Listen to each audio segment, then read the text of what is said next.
We got to keep on walking on the road to Zion, man. Yeah, hey, good God, he knows.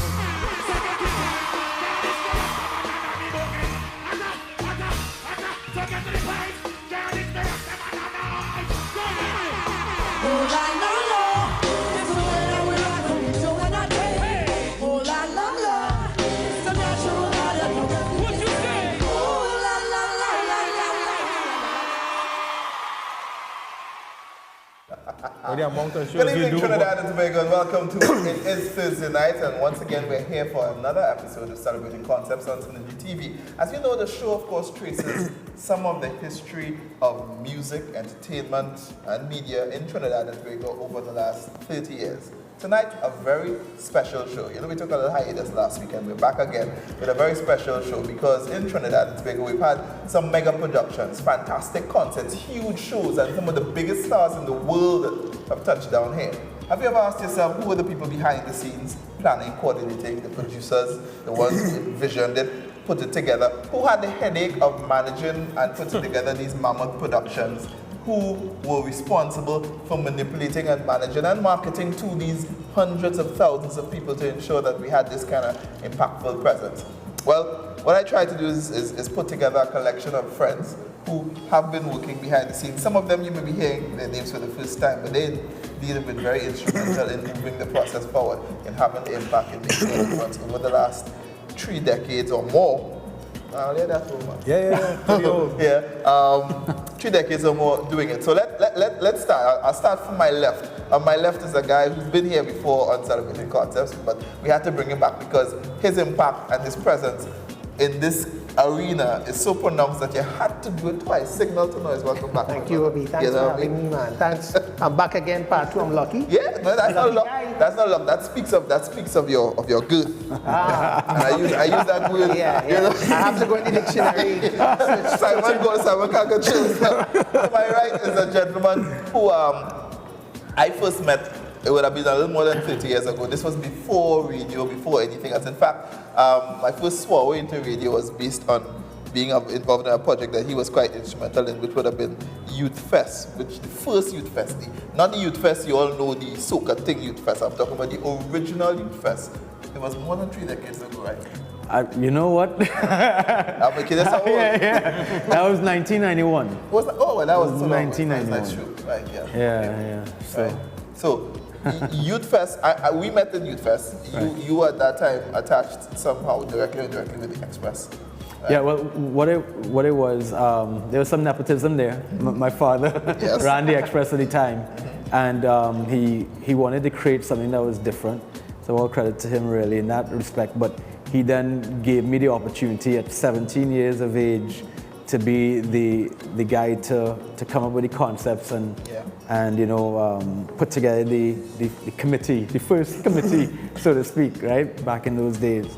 And so I kind of ran with it and enjoyed every second of producing that with a lot of people who came out of that event, as a matter of fact. So we're going to talk a lot about that and how it came together as the night progresses. And on my far right, we've got a gentleman who's no stranger to Synergy Television. His name indeed is synonymous with what we've been doing.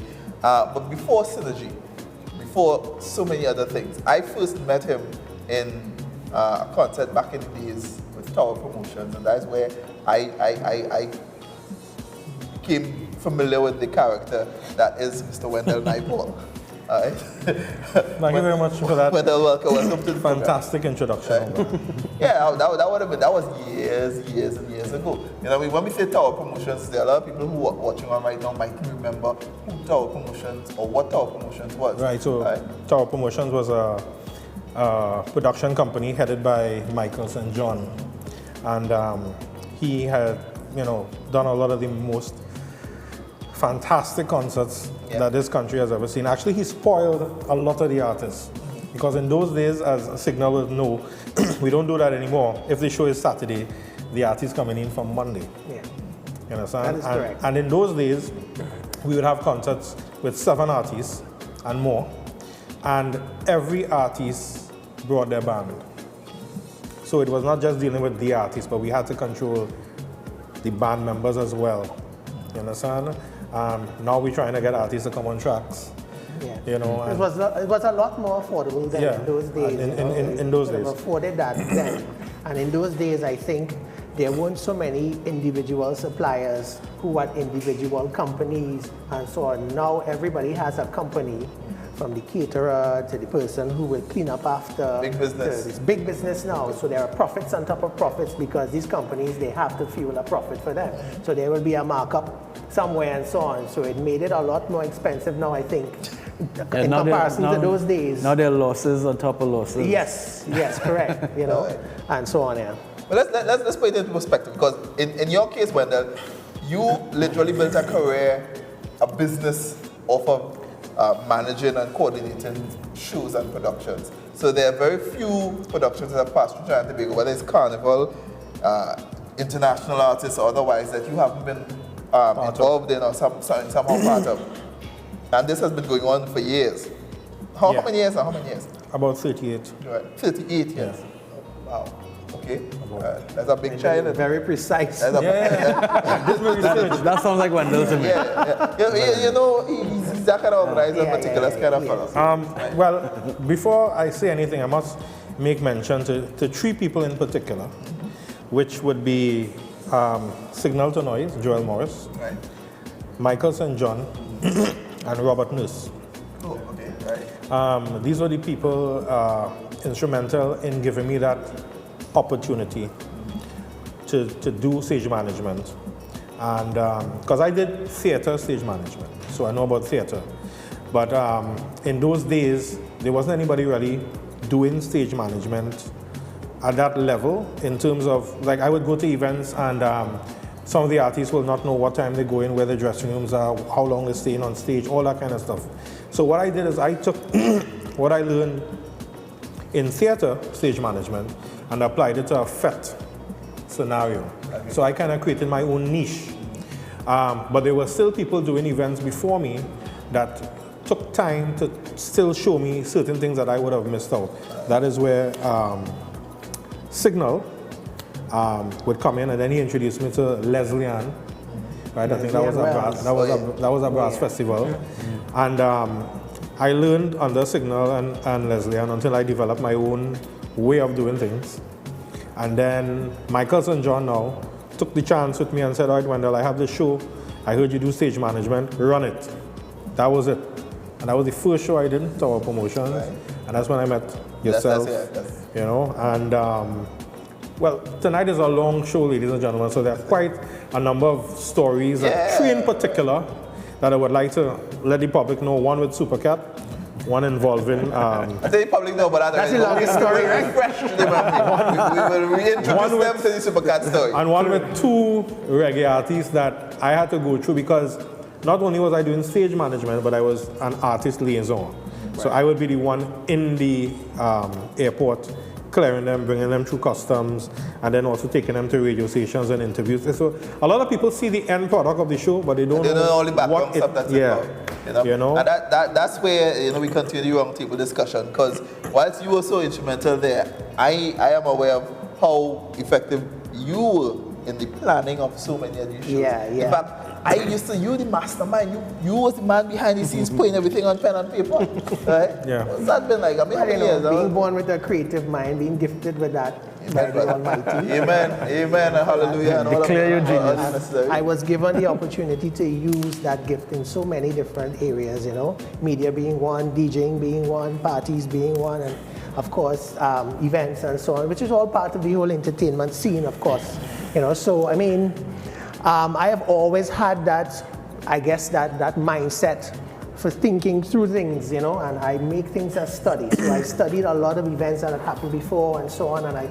looked at how can I localize these things, make it creative enough that people will want to come out, because and now we're talking the marketing end of it first of all, you know, developing the concept and all of that. And this business, as you would learn as you go along, is all about moving people emotionally to want to trigger in an emotional response, basically.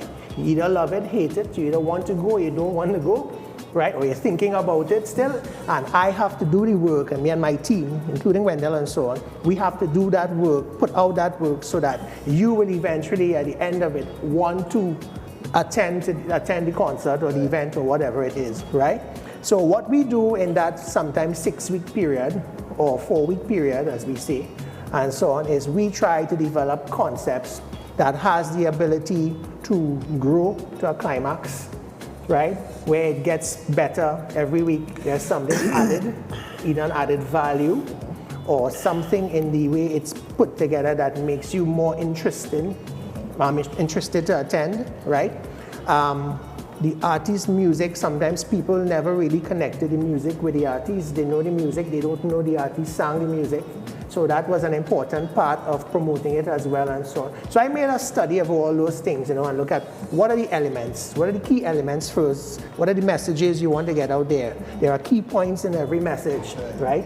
Date, venue, who's performing, those are like your key points. And then you put your creative pieces in there and so on. So you profile the artist, you look at their history and whatnot, and you find those things in there that that will be of interest to the public. Whether he has taught X, Y, Z, whether he spent 10 years in jail and he has changed his life, right? So many different things you look for that will actually, and I apply to myself and I apply to my team. So I like to feel like I was always grounded and connected to the street and what was going on. Even in my DJ days, that's how I operated, right? So I would take that and I would say to myself, if it's good for me and if it's good for my team, so they were like my testing ground, my focus group, if you want to put it that way, right? If it was good for us, it possibly will be good for the public, for the wider public. So we created the concepts. We start with a name, because a name must have some sort of appeal, right? And you try to find those names or those themes that it just rolls off the tongue, and you're not using too many words. If you can get it in one word, like synergy, TV, or if you can get it in 2 or 3 words, and people will feel good about saying it and feel good about loving it. And sometimes when they hear it, they get the message right away, like the Messengers, right? And so on. Aquafest, is something with water, and so on. They get that message right away, and they then want to come. Right? So you take those 6 weeks, as I said, and you plan each week. Right. And you said, okay, this week will be phase 1. We'll start soft with a few songs, so on. Phase 2 may ramp up with a few more songs. We give a little more history. Phase 3, we do phone call interviews. You get closer to the artists and so on, right? Phase 5, we may start to go into live music from performances they have done before. So that means that you start to feel now when you're hearing that on the radio, like the concert is here already because you're hearing this live band music and the artists performing live and so on. So, it took me some years, to really perfect it, but I felt that I've always had the gift for it, and I worked at it, and it got better from event to event, from concert to concert. And that was the marketing side of it, and then the logistical side of it was the other area altogether. And it's something I had to learn as I go along too, in terms of planning the flights, booking the hotels, contract riders, understanding contracts and riders, how different it is a local contract, and there weren't much of those then, to an international contract, an international contract versus a Caribbean contract, and there were so many differences in those contracts and so on, the demands of the artists and so on, and the things that they insist. And when you operate and you deal with these international people, the Americans and the others and so on, you realize how professional they are in terms of their contracts and so on. And and you get to understand that better, the venue management and setting up of the venue, design of the venue, how it will look, what is the best way to position the stage, the VIP, this for line of sight, for people to be able to see what's going on properly and have an appreciation. How do you create the levels so that someone understands that if I really want to be at this level, I need to pay this price because it comes with this service, right? And all these other intricacies and how do you make it attractive enough? How you make it attractive and so on. There's an expectation by the public too. So as the years go on and the events evolve, so does the expectation of the public. What we used to do then will definitely not work now. What we did then in our VIP is a normal fete now, a normal party now, Yeah, a normal it's evolved. concert. The evolution has been constant, and that's one of the things that with this business, when our show basically looks back on how it was in the beginning. And when I started planning for the show, watching the evolution of shoes from back then to now, kind of took a nice, long, interesting journey. Simon, you were, I guess, well, for me anyway, you were the first person I saw was exposed to doing the international type show. Because in my time coming up, I did Hammer and Voice to Men with Spectacular, and then CNC Music Factory was under your watch with that whole Filmfest thing. But apart from that, you've done a lot of other productions as well. What does it take? How do you decide what's going to work, what's going to have impact? I wish I even had an answer for that. The reality is that the formula is constantly changing. I mean, back in the day, well, actually, CNC Music Factory, what we did was before Boys to Men.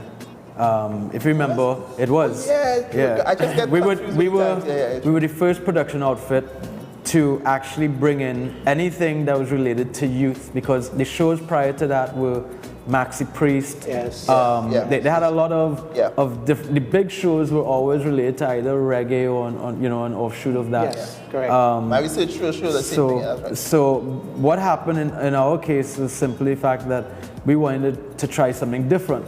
I mean, at the time, no one really knows how it's going to turn out. You just know that you have a kind of gut feeling about it. But the thing that Signal was right about is that back in those days, there was a little bit more predictability by us to figure out what's going on. We could look at the Billboard charts and see, all right, this group is on a rise.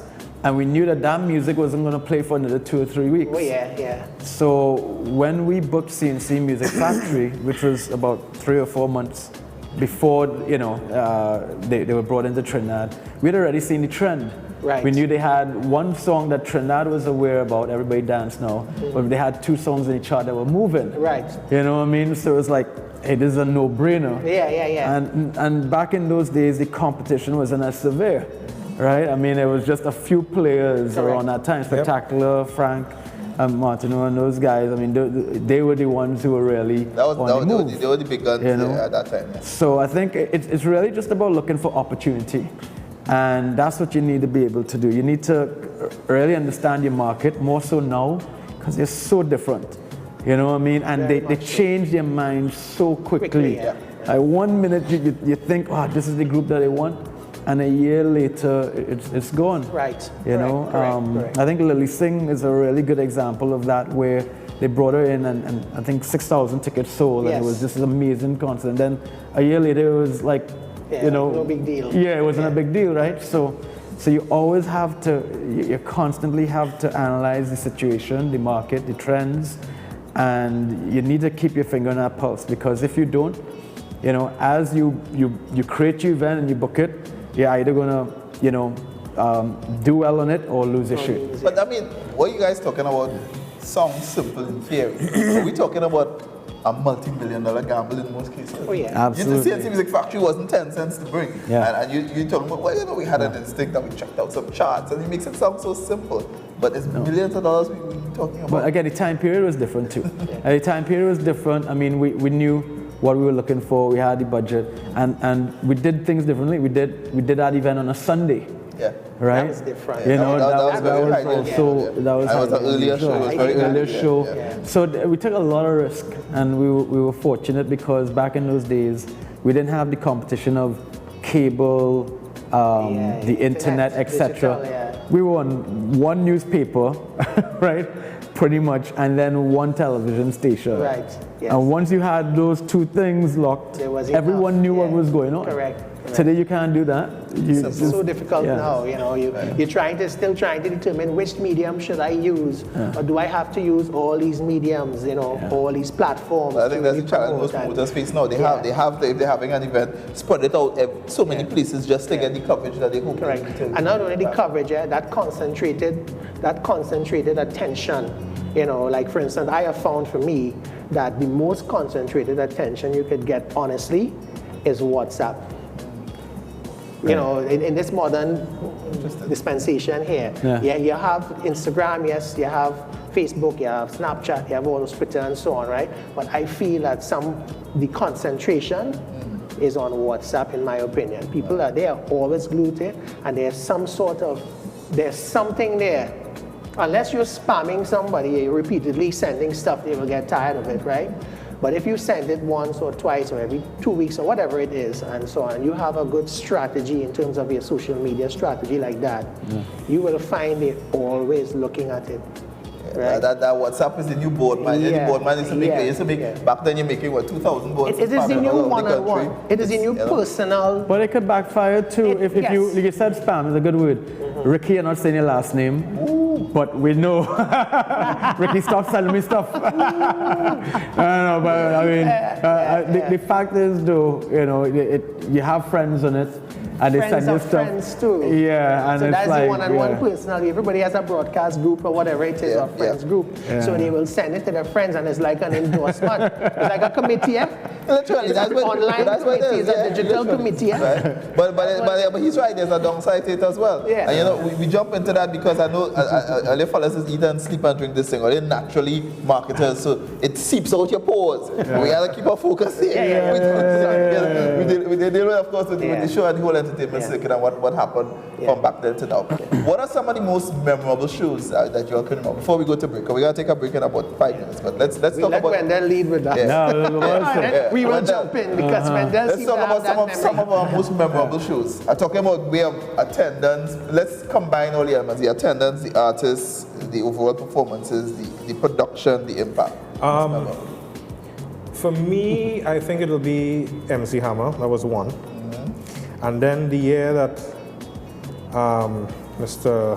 Tony Chow brought down Snow in Barrington Levy. Oh, yeah. Right? That was in National Stadium. Yeah. And that was a Kiss Kitty show. That was Kiss Kitty. Right. Well, I was working all those shows from since then. Yeah. And but there was a show called The Messengers. That was one of the most memorable shows. And then before that, there was one called Voices of Love. That was the first time they ever heard Glenn Washington and Bushman. Yes. And they people never put faces to these voices. And, you know, Top Promotions took the chance and decided to do something called Voices of Love. And it was Bushman, it was Barrington Levy, it was Glenn Washington. And there was someone else. And there was 4 of them. There was 4 of them. I can't remember the top of Junior Kelly. Yes, Junior Kelly. And I think that was one of the best concerts. Right. But in terms of memorable for me, you see, like what both of you discussed, and before I continue, I want to tell the public that these 2 gentlemen here, Joel Morris and Simon Batiste, was very, very, very influential in the way, at least they tried to curb my personality. Anybody can do that, Wendell? Yes, that's possible. Yeah. Is it possible? I've known you for years. You see, like these guys were perfect in planning the event and putting the event together. You understand? But on the night of the show, it's in your hands. It's in my hands, and a lot of them don't even know what takes place until after the show. They will call and say, "All right, Wendell, who are the DJs? This is when it's time to pay now." They want to make sure who performed, which DJ performed. If we had a giveaway, if we was giving away cell phones at the time, did all the cell phones gotten, were distributed and all that, just for accountability. And a lot of the stuff that I had to deal with on that night, they were never around. They were just seeing about the logistics and making sure, they're checking how much people come in the venue and dealing with all that. Because they know they're in safe hands, the show will start on time, the show will end on time. Right? And but some of the things I went through, gentlemen, with artists, to touch that, I have a segment for that coming up. After the break, I think that I have a segment. I think the show I did with Tony again, which was Lionel Richie. Lionel Richie, right? Lionel Richie, okay. and Lionel Richie and Michael Bolton. And just quickly, I saw they bring in a gym set, right, in Michael Bolton's tent. And I was wondering, okay, so why it is they bring in a gym set in Michael Bolton's tent? Weights and everything? Weights. Every time Michael decides to go and do like a love song or something, he would come up stage, when he has to do a change, he would come off stage, go behind, go down in the tent, and do some reps. So when he puts on his outfit now, he comes up, he looks pumped. And you see, there's a lot of things people don't know that all these things happen. I can give you a story with Lisa and called Jam and Sean Paul. But when we come back, we will reveal some of these stories. Man, cut to the break, yes? Natural, man. He's a natural producer. So it's okay. I can be produced tonight. I'm cool with that. We'll be right back with Celebrating Concepts. It's episode 6, and we're dealing with big events. And I've got the men behind the big events here. So the controller has sent us to break. I bow to the power of the producer. Wow. We got to keep on walking on the road to Zion, man. Yeah, hey, good God, he knows.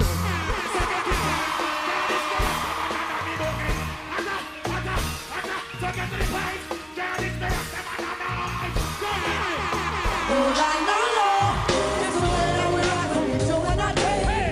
Oh la la la, it's the natural light of the rhythm. What you say? Oh la la la la la la. Every day, the clients at Glorious Bodies, Glorious Minds are experiencing the slimming benefits of the LipoSurge and LipoSlim protocols with measurable results. Don't you wish to join them? It is non-surgical and the safest way to be slim. Now hear from the acclaimed founder of LipoSurge, Charles Wiltsey. We know LipoSurge works as it derives itself from research that was published in a peer-reviewed magazine, research that I did in the late 1990s, indicating dimension loss and significant reduction in the look of cellulite on women. Liposuction is invasive, and LipoSurge is not. LipoSurge is a great alternative to liposuction. At Glorious Bodies, Glorious Minds, you would be amazed at your new look from the very first treatment. Call us in Trin City at 640-8209. Now on O'Meara Road, upstairs Extra Foods. We dare you to look and feel your best. Need air conditioning? Then call Supreme Air Conditioning at 689-3087 or 365-1163, located at number 25 Councilman Circular, Barataria. We supply, install, service, and repair most if not all brand AC units, residential and commercial, starting at $2,500, 12,000 BTU. Already have AC units? Need reliable and professional service? Then call Supreme Air Conditioning at 689-3087 or 365-1163. We offer to you a service maintenance program starting at $250, 12,000 to 24,000 BTU. Supreme Air Conditioning is not only about competing prices. We do it right the first time.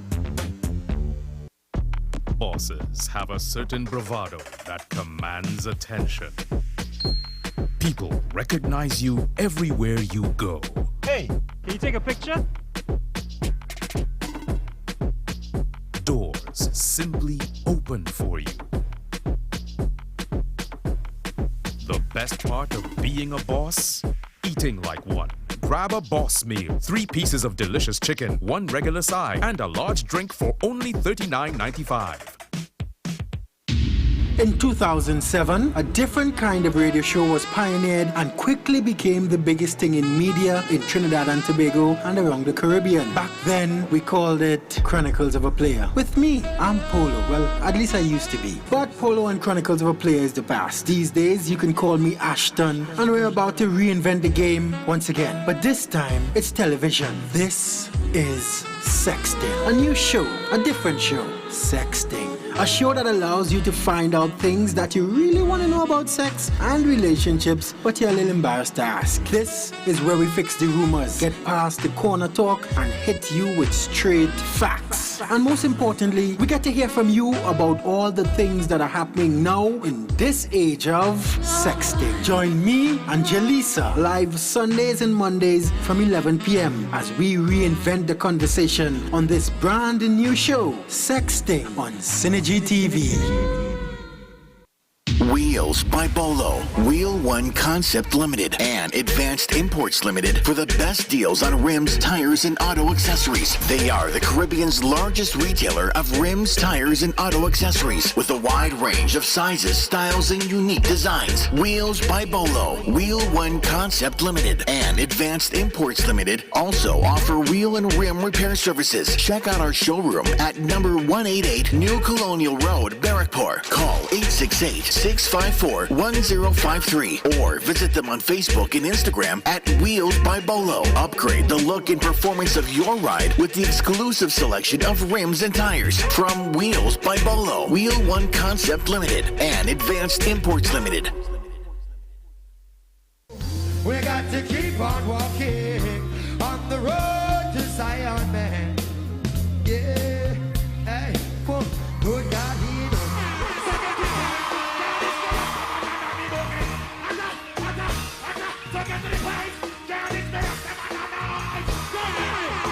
Oh la la la, it's the way that we rock when we do it that day. Oh la la la, it's the natural light of the rhythm. What you say? Oh la la la la la la.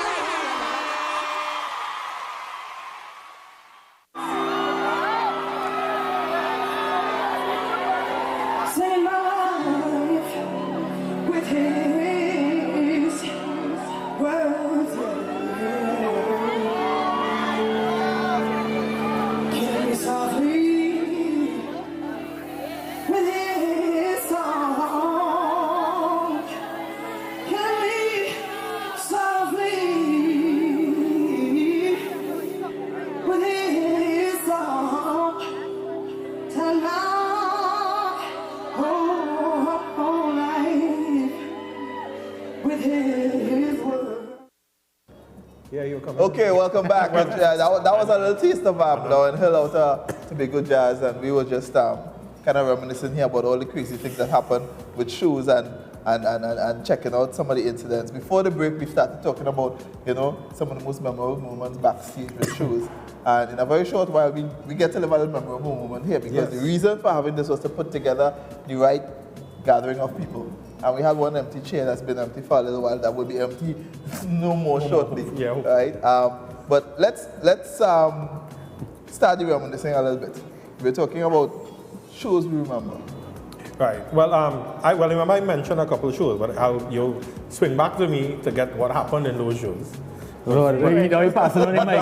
But now you, Simon, could tell us some of the most memorable. I'll tell you one memorable show, and actually it's a segue into probably your next guest, right? Because it was a show that enabled me to get my foot back into the entertainment world and discover artists, and that's how I got involved in artist management, which was a show that featured the Fugees, right? Run by an extraordinary promoter at the time that was doing all these innovative shows and concepts. And I gladly got a chance to meet with him before he done the show. I pitched what it was that I was trying to do, and I was doing like something for, I think it was TV6 and the Inter-American Development Bank called Network. At that show, he allowed a number of young artists to take the stage, and it wasn't really something that we were doing. Like, I'm not talking about artists that were established. I'm talking about artists that just never had a chance. Right. And I saw these young men perform Magadan and Diamond Cut, and I was like, you know, who are these guys? No one ever picked up on these guys. And I had spent a couple years out in LA, and I'd worked in management, so naturally, you know, it immediately allowed me to start that journey, you know, into music management, in which, I mean, over the years, I've worked with dozens of artists, Carolyn, my business partner, and I. I mean, if it wasn't for this gentleman, it would never have happened. So, I have to give him props and congrats. Thank you. Well, I had to do the formal and proper thing now and introduce the gentleman because Trinidad and Tobago, the gentleman sitting on the set right now is a man who, to my mind, revolutionized shows and mega concerts in Trinidad and Tobago. Absolutely. He took it from A to the rest of the letters in the alphabet, changing the way things were done, changing the way artists were treated, changing what kind of shows came to Trinidad and Tobago. He was extremely instrumental in allowing me an opportunity to learn and understand shows, and he helped me to grow and contributed so much to my career coming up. Same here. He was instrumental with Wendell. Same here. And I mean, when we say the name, He was instrumental with me. Oh yes, yes. And as Simon said, you know, he had a hell of a lot to do with that relationship going. On my far left, we got to welcome the man who was behind that powerful name called Tower Promotions, Mr. Mikey St. John. Welcome to Celebrating Content. Thank you, gentlemen. Good afternoon again. Well, sorry for being a little late, but you know, the most important thing is that I am here. Yes, man. You understand? Perfect Back intro. with my old comrades to talk about these good old days. You know, just sitting here with him, right? You just start to reminisce and you feel like you're back into a concert. You feel like you're sitting at home at the top Concert mode. Yeah. You understand? No, but that was one of the most, hectic and greatest times that I believe that Trinidad and Tobago ever seen in concerts. Yes. Right? Because we had more or less like a crime-free society. Oh yeah. Right? Where concerts had patrons attending like all 35,000. And those were the numbers in those days. 30,000. Right? And it was a time that here when this happened when we more or less used to unite. Right? The youth used to unite. And I wish those days could come back. Well, the tagline for Tower Promotion was actually unity through music. Oh yeah. You remember that? I forgot you remember that? Right. Unity through music. Unity through music. That was the tagline. Yeah. You know? You remember what you were paid back then? Yes. By your memory too good. I get a lot more from Tower Promotions than I get now. No, but Mikey, I mean, that's one of the things you said before the shows, before you came in, that Tower Promotions, in a lot of ways, set a benchmark that was so high that you know a lot of people came after just couldn't match it in everything, in the kind of artists you brought in the way the artists were treated, the fact that you would bring in an artist or a group of artists a week before the show, with the whole band. and things like that. What was he thinking behind that as a promotional? Well, I treat my business like a business and not a hustle, right? You see what happened? The format of bringing the artist before time, right, is to make sure, number one, the artist is here, right? Number two is that the countries know that the presence of the artist is here, so they feel more comfortable in buying tickets, right? And you feel confident to promote the show, right, with the presence of the artist, and glorify the place, create the hype. All these things happen one time, right? You carry them to the radio station, you show them the venue, your sound check, the hotel, everybody making money. Everybody feeling comfortable. The whole society get joyful. And it makes the confidence in the show and it coming off. Everything. That's true. And as Simon would have said, in those days, there were very few choices for advertising. So everybody would have seen from the time you put something on the radio or television, they know the entire country know what's happening. So it was easier too for that joyful atmosphere that Mikey's talking about. It was easy to create that, right? Although you have to be creative about it, but you're injecting that into such a wide population in such a short space of time. You know, being able to. I think at that time we had like. I can't remember, two televisions or 3 television stations, and maybe about 10, if so many radio stations. You know, so it was a lot easier, and then stations within the format to market what Mikey was doing too at the time were very few. You know, and it was so impactful the way he did it, his strategy, and you know that overall approach that he's talking about, that he took to not just looking at it from a radio and TV perspective, but bringing the artists in and having them touch the people. You know. But Mikey had to be clinical then, because the fact is, for example, even when we did Youth Fest, remember we brought in CNC Music Factory on the day of the event. They flew in from Puerto Rico, right? We had a charter, a plane to make that happen, right?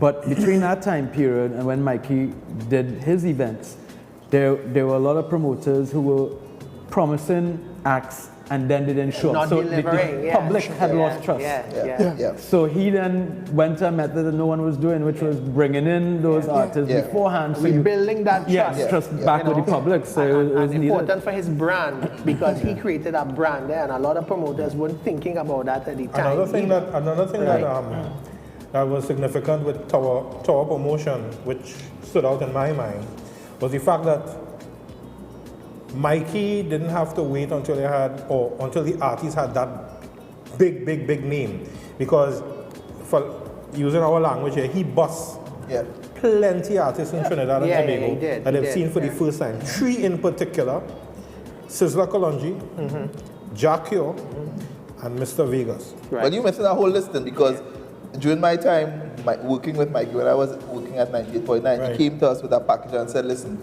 we're going to build these artists and make this show. And that was Scare Them Crew, Tanya Stevens, who else was on that cast?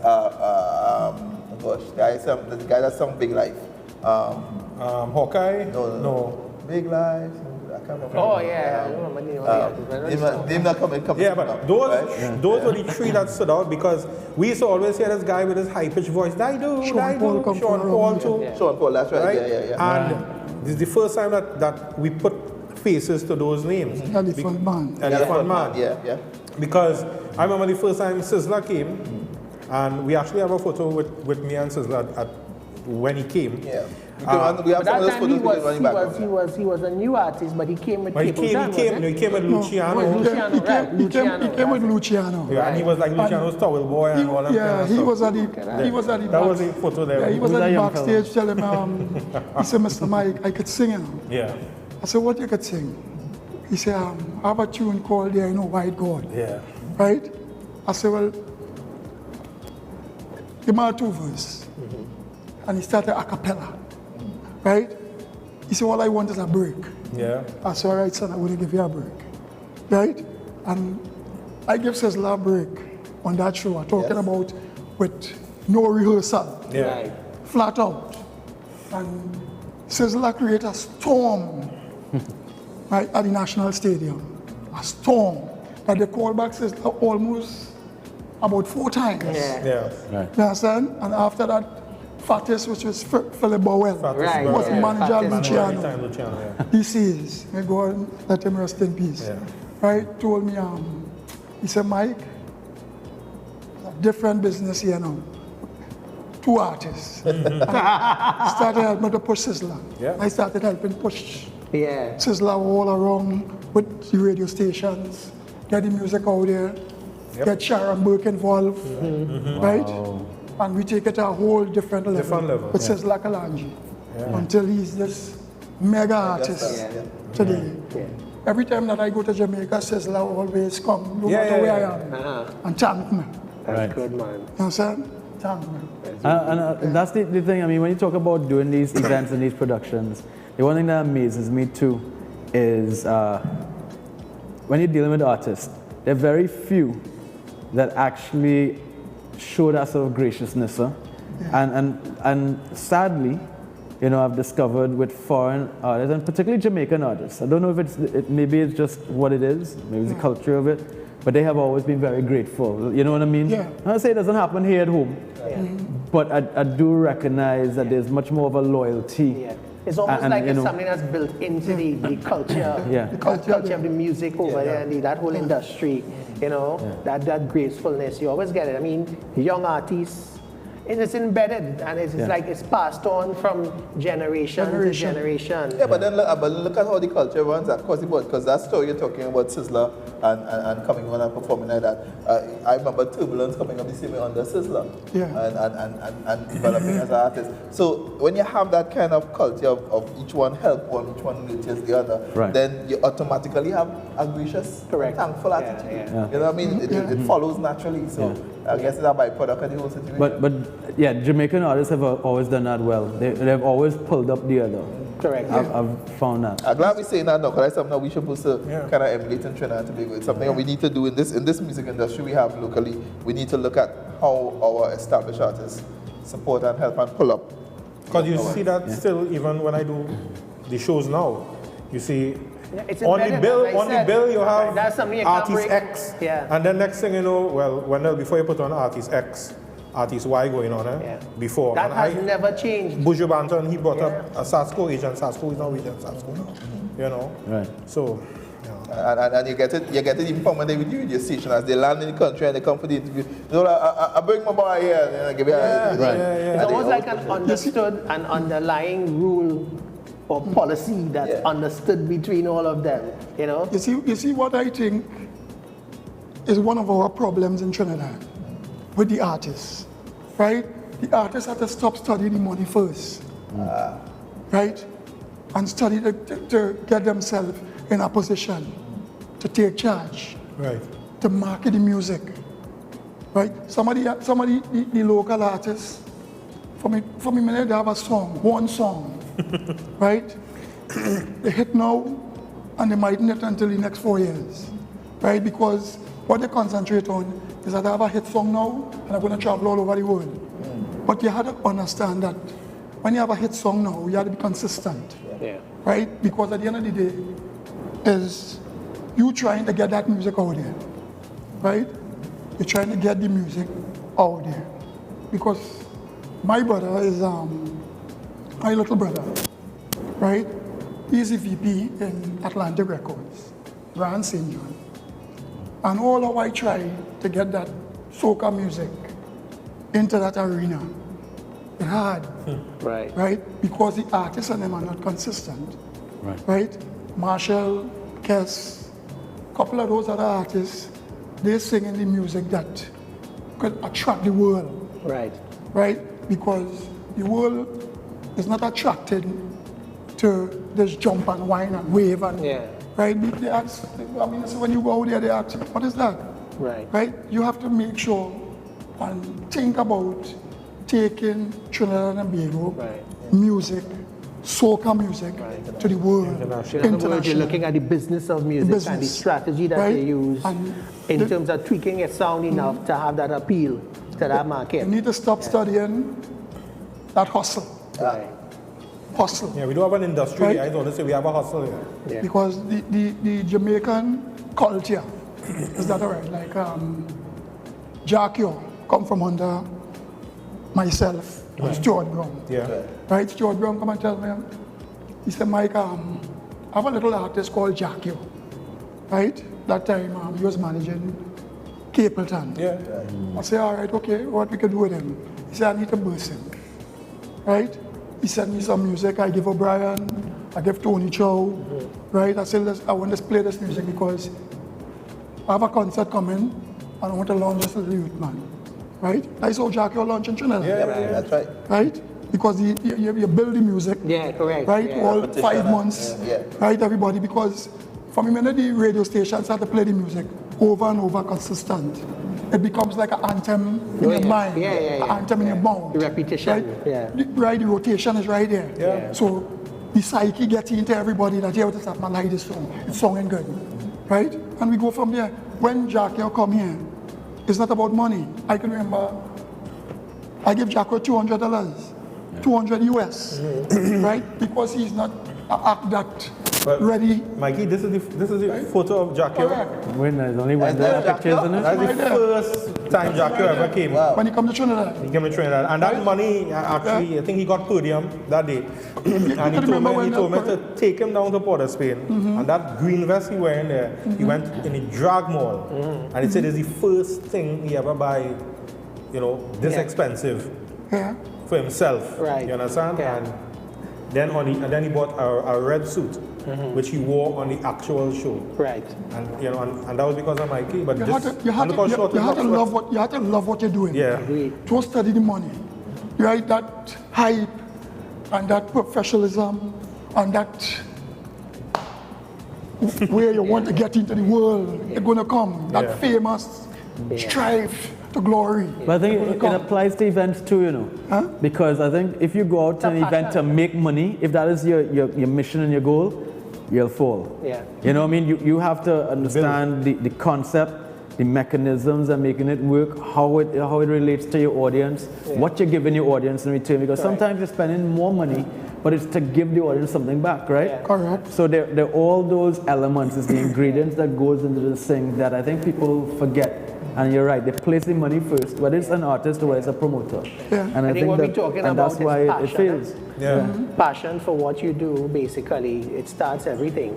And if you do it with passion, everything else falls into place, especially if you're surrounded by the right minds that are experts in different areas that you are not an expert. So you are the talent, basically, and you may have people like Mikey, who's good at promotion and conceptualizing that could help you as a talent, as an artist. And then you may have somebody else in management, artist management or whatever, you know what I mean? And I think it really does start with that passion for what you do, right? And then the direction comes from the other elements that are around and so on. And that's what he's talking about. And I've seen that so many times, including with myself, because this is a passion for me. It's why I still do it. You know, it's not about the money anymore. It's about the passion, you know, and there's another passion in me to help other people, right? And bring them up at the same time too, and bring them up with that passion, because the younger ones these days, they're so fickle, their attention span is so short, they do things in spurts, you know, they don't have that concentrated focus More than the for a attention lengthy span, period. I mean, it's something Mikey alluded to a while. It's more than just the attention span. It's the whole concept of wanting the money. And not wanting it. Because so even in this business, in media, they walk through the door and they're trying to, I want to do this job. How much you paid? That's the first question you get. Not only that, they walk through the door, they do something, and they see 3 tweets, right? And 4 messages on their phone, and then they start, they want to talk a lot of money. And it's interesting that we have this analogy going on, and in it, what we realize is we're in Trinidad and Tobago, and this is something we face daily with the artists, with people in the industry, etc., etc. And here, Mikey and I guess all of us are telling stories about another island just up the road where there's a different approach, because there's a hunger, and there's a passion, and there's a willingness to take the time and climb and go. And look at the names, look how high the ladder they reach after applying themselves, making the sacrifices and putting in strong support. You must make sacrifices to go after your goals, right? Because once you prepare for the success ladder always there waiting for you. But if you fail to prepare, you prepare to fail. Correct. Right? And what I would love for these young artists to do is to be more hungry for it. Yes. Right? Instead of we have to try to stop bashing one another. Amen. Right? We have to try to stop doing that. Because everything's come with stages. Everything comes with stages. Simon Cutcast. Simon does an excellent, excellent job. There's excellent. I mean, speechless when it comes to that, you know. And what I admired about Simon at that time too is he stuck with them, boy. Simon is the kind of guy, he will stick with a project, he will stick with a person, and he will stay with them and stay with them. That hard nose will to persevere. He don't falter at all. Correct. That's why I've seen over the years. And you're talking about in the days when artists think that when they're not making money, you're not doing a job. It's all about that for their management. At that time for them was about, you know, well, did I make money this week or next week? No, so you're not doing a good job. And they're not thinking about what you're doing, all the other things behind the scene to build them up to that point where they then start to benefit financially from it. I think it really just comes down to your team. I mean, as much as I'm honored to hear that. And And I respect can what say you're saying. I know. No, but I mean, the fact of the matter is, for anything you do, it takes a great team. I mean, it's never a one-person job. I mean, if it weren't for Carolyn being by my side to kind of like shoot me down for all, you know, like every idea you have is not a good idea, and you have to live with that. Yeah. You know what I mean? If it's not for the guys, I mean, Kes, the band itself, whether it's the tech, the roadies behind the crew, stage management, I mean, you name it, you know, all those guys put in the work. And I think it really comes down to having a great team, having great work ethic, you know, and understanding that there's a discipline to this thing. And in any art form in entertainment, there's a discipline. Tower and what you guys did, Signal, Joel, I keep on going Signal, but Joel, for what you've done, I mean, you know, O'Brien, you know, Wendell, for everything that you look at your history and your backgrounds, you'll put in the work. You know, it's the understanding that, yeah, you come and you experience that event that one day, but people don't know the 6 months or the 12 months prior that went into to get it to that spot. The backstory is never told. And when you work out the profit you make on an event, it never equals the 12 months. 12 months of work. You know, Correct. that you had to do for it. Yeah. You know what I mean? So. But you see, that is what take you to the next level, Simon. That's what take you to the next level, right? Because that profit that's coming, right? And it comes when the job is already finished. Very true. Right? Because it's then you inherit your proceeds that your hard work is being justified for. Right? So I love my country. I love the music. I love the artists. Right? But I just want the young artists and them to know that we have to be hungry for it. Don't study the dollar. Don't study the money. Right? Yes, we have to have money. And the people that manage it and the people that are doing all the work and getting everything on track for them have to also be conscious that they have to take care of them too. Everybody has to be on the same page. On the same page. Because a lot of these young artists come from areas that, you know, poverty. They don't have. Right? But they have the most talent. But they have the most talent. Agreed. But some people now who recognize that they come with that talent and they come from poverty, they try to abuse them too. Right? And not give them that. Take advantage. Right? They take advantage. Right? So these people also have to be conscious, right? That we have to also feed them properly. To give them the encouragement to go forward. Because everybody benefits. Right? Because everybody benefits at the end.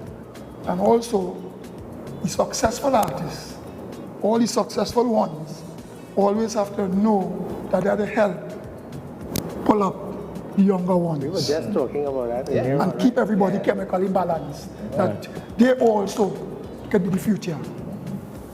Because if you build a platform, right, and the platform only based on who's successful, it has no future. So when the platforms start to deteriorate, then we have nobody now to fulfill those spots. Right? So it's a working process. And everybody has to work hand in hand, right, to make sure that we get it to that level. Right? Because we have the experience, we have the radio stations, and we also have the television stations.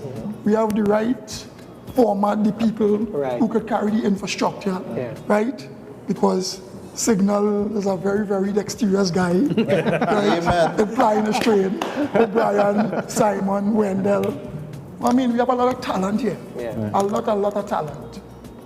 But we have to learn to use the talent effectively and carry it into the right direction to get the success at the end. For everybody. For everybody. Right? Because plenty of those young artists would come and they would say, Mike, you can't talk to this one to play my music. I can't talk to that one to play my music. Every season, I go through that with a lot of artists.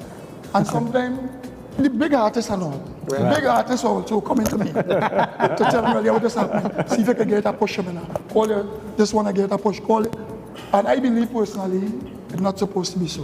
Right. Because at the end of the day, we have to stop making Carnival be a one-shot business. Yes. And turn be the only opportunity to have into a year-round Yes. popular music of market, which part you're marketing artists to get them into the right direction. So when Carnival come and Carnival go on, right, that's the end. Everybody looking to see, well, what I could do outside, right? And so the focus goes correct. outside. And so that is why we inside. always have this problem that here what is happening. 3 months, this is what we're looking for, right? And after the 3 months, everybody going back doing their own thing. But if you're splicing at this and you're splicing at that, and you keep the youths and them, right, motivating them, because they need motivation, 90% of the problem we have right here motivation is lack of motivation, lack of that, right? Because at the end of the day, everybody wants to be a star, but nobody don't want to put in the work, right? But you have to put in the work too. And then the people know who in charge of the operation, they have to understand too that what is happening. We in a situation right now, and it's worldwide, but we have to think about home. We're in a situation home now that we have to assess. Everybody has to assess. It's not always about the money. Correct. Right? O'Brien have a television station. We have 96.1. We are Red. We have, we have 104. We have 94. Everybody has to come and put a hand and get the thing. We have Slam. Everybody had to put a hand signal. Everybody had to put a hand. Right? Because at the end of the day, we have a crisis in the country. Right? And the crisis is the youths. Right? It's not that youths, this generation lost focus. This is a generation problem, and we know how to try to see our best. We could help them to we could help them focus back. because they need help. Right? The youths in Trinidad right now need help. They really need help. Right? And who come into this side of the fence, we have to help them. Who go into that side of the fence, we have to help them. Right? We can't just leave them to just say, well, what is happening. Right? And in some cases, music is the key. You know, they say about music is the fruit of music life. And sports. Music is the, sport music and sports. Right? Music, right? sport, those kinds. It's not everybody going to school. Right? Have the ability. Right? To be right? School. You understand me? Educated by books. Right? It's not everybody have that. Some people have some people have other forms of talent. You have to nurture it on different levels. We have to know support. But we also have to be accountable. And we have to be accountable amongst ourselves as well. Because I mean, absolutely correct. You know, we recognize that there is an issue. There are these problems that have to be dealt with, right? But in a sense, we too, not willingly, but we've been part of the problem. We've acknowledged it. We've seen when it's going on. We haven't always stepped up to say to, you know what I mean, to someone else, hey, you know what I mean? So there is some accountability amongst us. Right. What we need to do now that we recognize that is, all right, how do we change it? You know, and how do we come together as a group and say, you know, what do we put into place to make it, you know, a better Trinidad and Tobago we know and love. Solutions oriented. Which is a wider discussion, and it will involve a lot more people too, to bring on board to really make that change and create that, or at least activate. But maybe we could begin. I believe honestly that change will not happen overnight. That's the first thing. I think that it will take a generation or so too, right, to instill or create a new format, right, that is a consistent format, as Mikey was saying, right, of producers, artists, events, so that when the artists, and media, radio and so on, so that when the artists create the song, there's that system that follows, that will follow. The infrastructure is in where place. the artists also will know that they don't have to travel, all right, to make money. They can make money locally. Mind you, the economy, the size of the market is a lot smaller, but I've seen artists live comfortably enough on local shows throughout the year. It's all about having different new music and thing. You release new music, you get hired still, you know.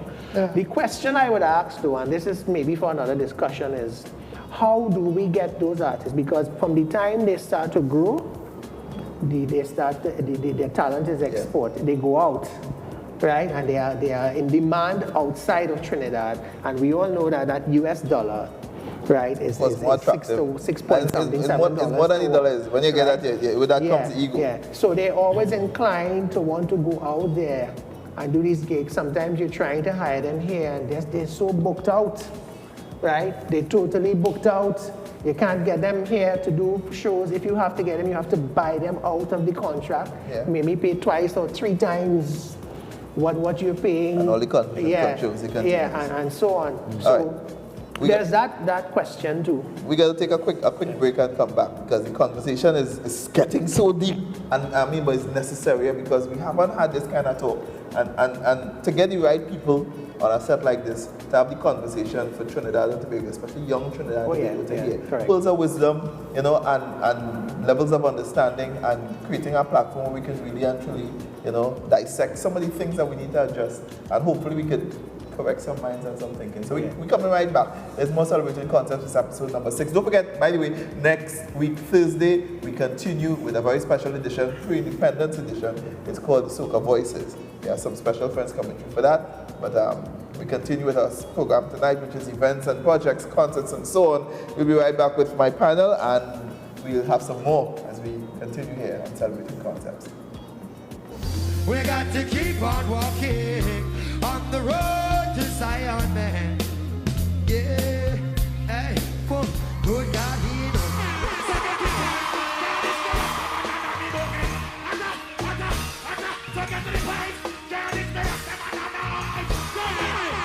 Oh la la la, it's the way that we rock when we do it that way. Oh la la la, it's the natural law that you get. What you say? Oh la la la la la.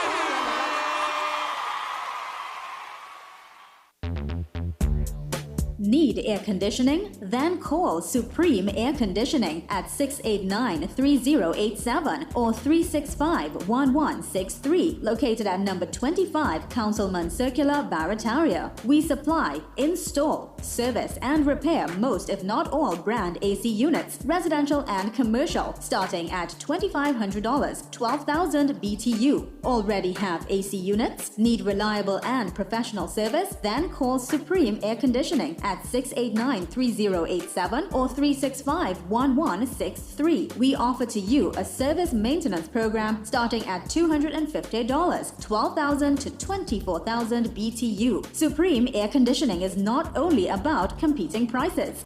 We do it right the first time. Every day, the clients at Glorious Bodies, Glorious Minds are experiencing the slimming benefits of the LipoSarge and LipoSlim protocols with measurable results. Don't you wish to join them? It is non-surgical and the safest way to be slim. Now hear from the acclaimed founder of LipoSarge, Charles Wiltsey. We know LipoSarge works as it derives itself from research that was published in a peer-reviewed magazine, research that I did in the late 1990s, indicating dimension loss and significant reduction in the look of cellulite on women. Liposuction is invasive, and LipoSarge is not. LipoSarge is a great alternative to liposuction. At Glorious Bodies, Glorious Minds, you would be amazed at your new look from the very first treatment. Call us in Trin City at 640-8209. Now on O'Meara Road, upstairs Extra Foods. We dare you to look and feel your best.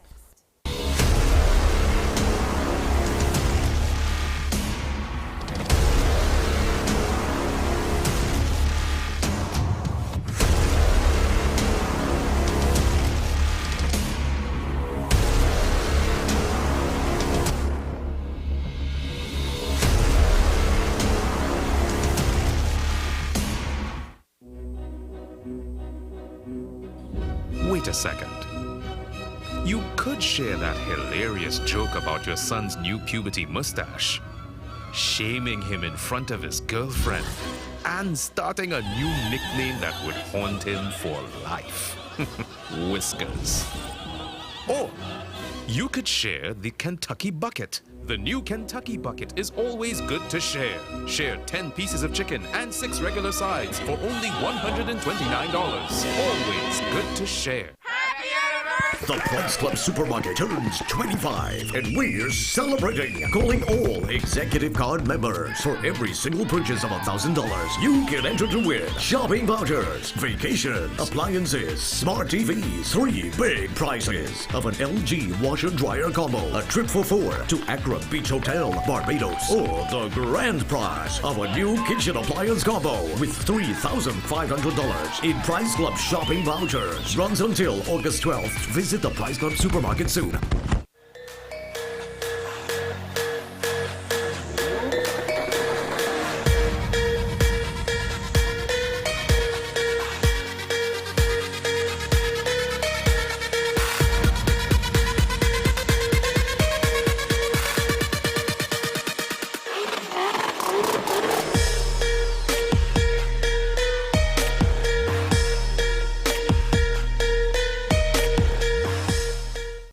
We got to keep on walking on the road to Zion, man. Yeah, hey, good God, he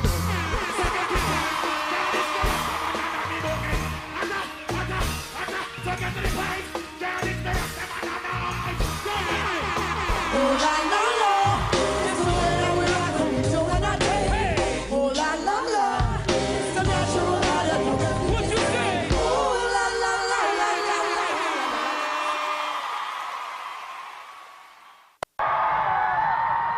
Trinidad. I want to thank you guys for having us tonight.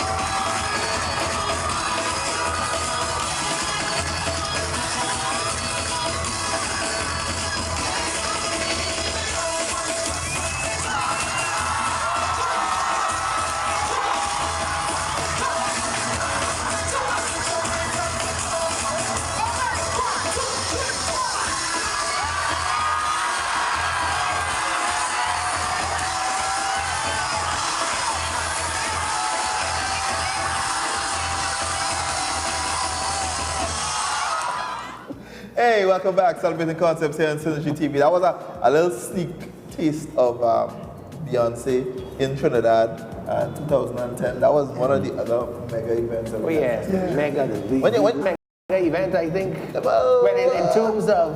I think you're right. Star Power. You think? Star Power. Well, in terms of Star Power, I mean Beyonce. Yeah.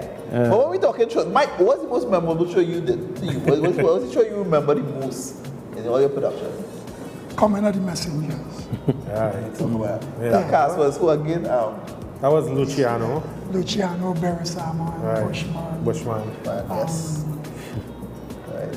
And another next memorable show other next memorable show, Louis Culture, a couple artists were at Capleton, right?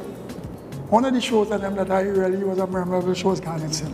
I was about that show was in my brain since we started, and I was trying to remember, was it a Messenger show? Or was it, I think that was his last performance. That was his last performance. Right? Yeah, before he died. Before he died. The show was this Saturday. He left, he died on the Tuesday. And Garnet, I worked very hard to get Garnet to come to Trinidad because Garnet had never did nothing in the Caribbean. And it was like... His music was so powerful. It was like, so different. Yeah. And when I went to Jamaica and went to his management, it was like... his manager was a guy called Jati. Yeah. A Chinese guy. And he was like, Mike, we never did nothing in the Caribbean.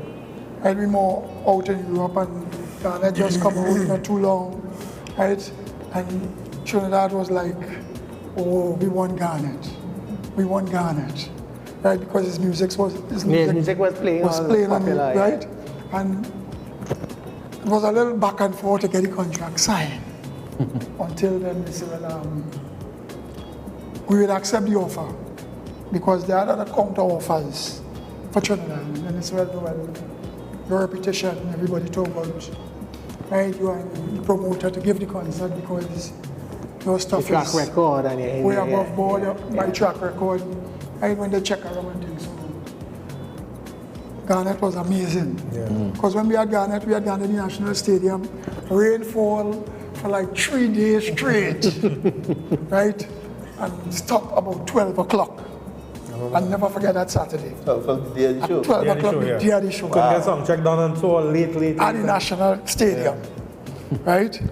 And when they'll tell you we're running up and down signal, you was there, but you know that, right? You was a part of that concert with 98.9. That's right. Right, and from that 12 o'clock hour, right, I said, Mike, tonight going to be your night.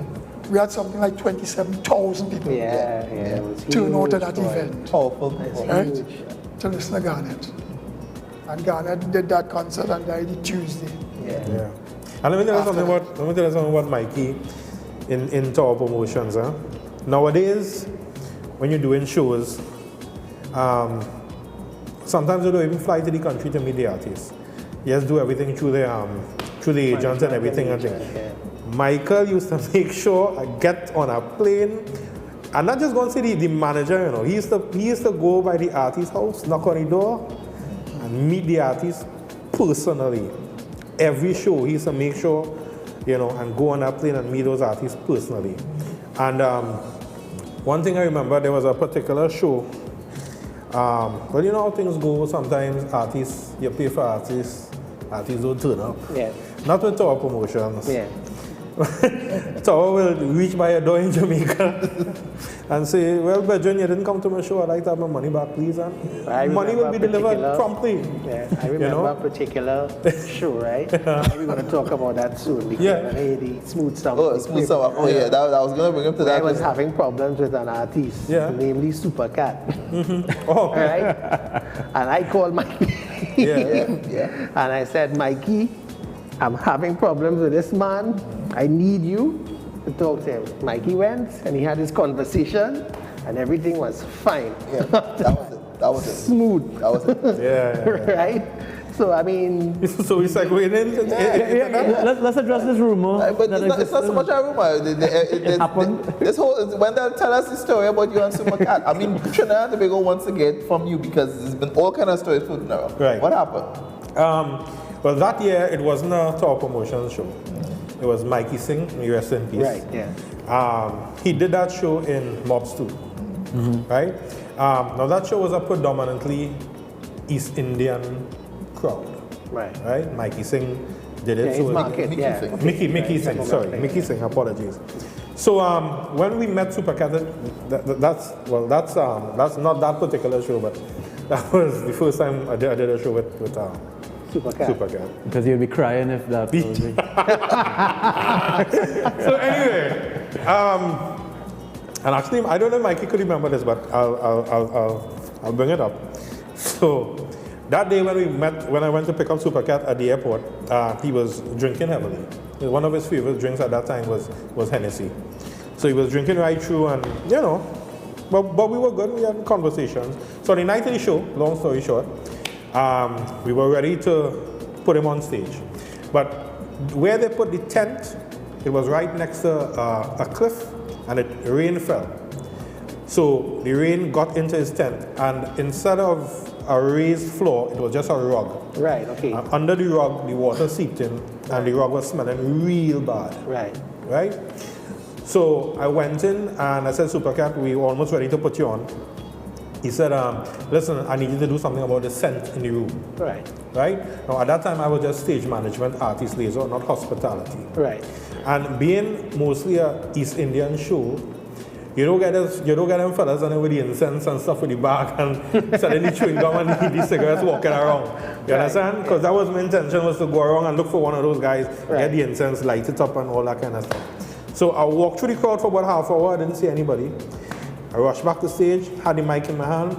I said, Supercat, time to go on stage. Handing the mic, slapped the face. I receive a slap. You ever get a lash that you're so shocked it happened that you don't know if to laugh, hug him up, sing a song, slap the face, you know, water. So I asked him now, he said, your room still smelling. So I'm still in shock in Trinidad and Tobago, I'm still in shock. I didn't know what to do. I kind of approach him, kick the chest. I didn't know about that. Yes. Or there's only come after this time. I only heard about Islam. Yes, Trinidad and Tobago, kick the chest. Kick the chest. That time, Johnny Bravo, as we all know, security was there. He came. Well, I had my brother working there, and I know this song company, I know a couple police officers or something. So everybody was ready to get involved now. So I had to study now. I said, Wendell, the first charges on this man. You have about 4,000 drunk individuals there. If he don't perform, there's going to be a riot, and I think more people could get hurt in the interim. Right. So I decided not to do anything. Supercat went on stage, he performed. The officers at that time were waiting to arrest him when he came off the stage for assault.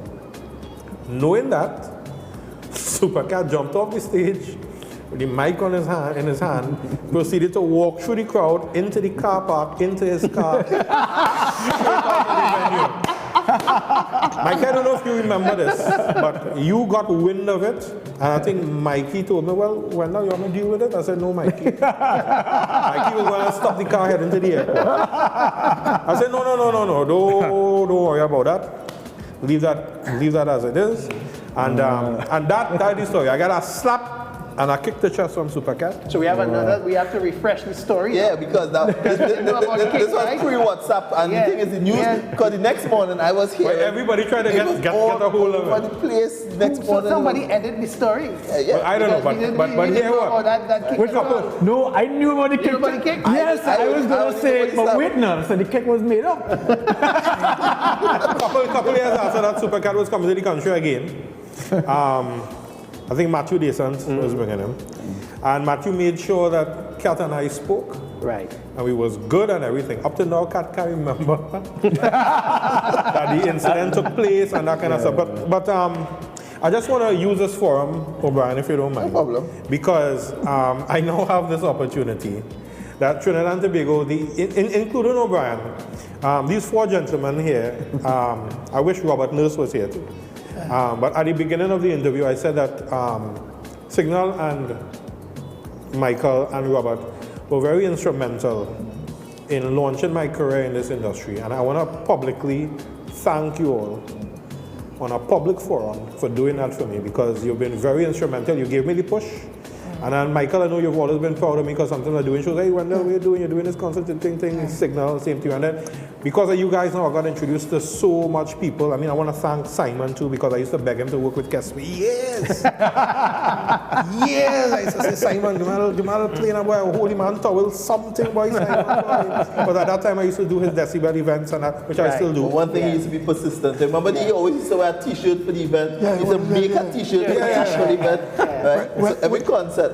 Wendell was always a guy, right, that really interested in getting his job done. When Wendell came to me the first time, he said, Mike, you this happened, I was new stage management. Right, I think he just come from the US. Right. That time, moved back to Trinidad and stuff. I said, well, Wendell, he bring his portfolio. He said, well, listen, this is a portfolio, Right. you know? And I watched Wendell, I said, and all that time we had nothing like stage management. Yeah. Right? But I always was creative because I always want to change the dynamics of how I do stuff. Yeah. Because as I introduced all Royal Bank security, because when I realized that this whole thing becoming a hustle, I said, you know what happened? I need to change the dynamics of this. Introduce a security firm, right? I don't have to deal with cash. Right. Because when you're looking at $3-4 million passing through, right? You need a hammer chuck. Yeah, correct. Right? Correct. Yeah. And I started changing the dynamics of the whole thing, which part at the end of the day, the concert night have no stress. Yeah. The bank manager calling you to tell you what they just sign off here, and you just sign off, you jump in your vehicle and you go. Correct. Yeah. Right? I remember that. Yeah. Sometimes I mean I say the concerts and them were so successful that the morning I on a flight to some Caribbean island. You understand? To relax my head. Calling from there to make sure all the artists leave safe. Some of them I call O'Brien, I call Wendell, right? I call Robert Nurse. I say, listen, make sure everything, right, Mike, green light, everybody leave, right? And I continue enjoying my 2 days and 3 days because I know just talking about the success was what I mean. Because hard work sometimes bring a lot of success. So because of Mikey, because on that night, Mikey said, "I will do the stage," and that was the first night I met Brian Haynes. I was MCD show, and I was also his 98 point numbers working on right. And then I got a lot of opportunities from O'Brien as well. Signal. Robert Nurse is the one who introduced me to Signal. Signal is the one who put me on the Brass Festival where I met Cliff Harris, you understand, and Leslie Ann. And then, as I said, I was begging Simon to work with Kes. Right. Yeah, but we had worked together. We had worked together. From before that, you were a DJ. I was a DJ. I didn't even know when that was a DJ moment. DJ moment, we call it. Right. And I worked with Simon to form this. I was a DJ for the group called Tribe. Right. And that group consisted of Precious, Diamond Cut, Super Child, and Magadan, who is now Maximus, MX Prime now. And so Simon has been very, very instrumental in my career. So I want to thank you, Simon. Right? And they're being so humble here with Trinidad and Tobago. I used to always say Simon's team, was one of the very few, in my opinion, real management company. Like, you understand? Because as far as I know, everybody is booking agents. Correct. You understand? But Simon took interest in his artists, and really, really moved his artists from one level to the next, And it's so ironic that Simon, O'Brien, Signal, and Mikey, they all had a way of speaking very, very calmly and soft to people. That I kind of tried to pick that up. Didn't work. Where was that? Where did you try? But I did learn. I did learn a lot from you. But Wendell, you has your stuff fully under control. Because I had a lot of confidence. When I was doing my shows and them, I had a lot of confidence in Wendell. In making sure that the artists come on in time, making sure that the program start properly. The national anthem, right? At 8 o'clock, kick-off time. Because at the end of the day, all these things is what does make, right, the show what it is. It's kind of like over to him at that point. It's all on him. Stage management is a very, very important part. Right? And Wendell used to have my stuff. Sometimes when I say, Wendell, let me see a program. Wendell say, bam, bam, bam, bam, bam, this is the program. Right. At 1 o'clock, show finish. I say at 1 o'clock, the show must finish. Right, At 8 o'clock, it must start. Because you see, at the end of the day, one of the things that you never want is your patrons to be disgruntled. Right? Because I used to tell the security firm, nobody must not stay about 5 minutes before they get inside. Right? Because at the end of the day, from the minute you see people start to get agitated, 15 minutes, right? I say my gate open 6 o'clock, my gate must open 6 o'clock, right? Show must start 8 o'clock, right? Kitty watch 8 o'clock. Right. The patrons, everything must be moving smooth. But all these things is management, right? Make sure the MC is there, right? Signal have all my ads and them on track, right? One of the guys and them too who asked me for a job, and I also had to congratulate him because he right now he had to speak of his game, Johnny Bravo. Right? We brought him in a Mother's Day show. It was a Mother's Day show. He had to speak of his game. Right? And that guy. That's Kevin for people. Kevin DeCosta. Kevin DeCosta. Right? And Kevin was like, oh, I had to get it done. And he had that accent. I said, Kevin, you're the right man for the job. You have the size, you have the accent, you have the look. Right? You have the look. Right? Was in the suit. Right? And the way he carried himself, with that respect. And he formed his own niche in the industry. Right now, Because there are those bouncers or those bodyguards or those security people that very aggressive. You know, but he had the look, but he was very calm. It takes a lot calculated to get Kevin. He's a professional. A next gentleman that really, well, I had a nice team too. Yeah. I had a nice working team. A team that we used to sit down and dialogue our way through. Right? Which my team was so strong that I used to feel confident. Even before we knew exactly that we sold 10,000 tickets, I used to feel confident that the show is going to have 20,000. Right? Because sometimes my team used to say, well, yeah, what is happening? Mike, I think we should do it this way, we should do it that way. And I mean to say sometimes my objective, right? Robert Nurse, right? He's one of my greatest players. Robert, right? silent, you know, greatest players. Silent killer, right? boy. And I mean to say, well, I'd also thank Raquel Fong. Of course. Right? Because she was a very instrumental, very much so. right? The administrative in my administrative part Yeah. of it, right? And well, I mean, I have a lot of people like Tweez, well, I mean, O'Brien, right? Sometimes I call in Obi, I say, what do you think?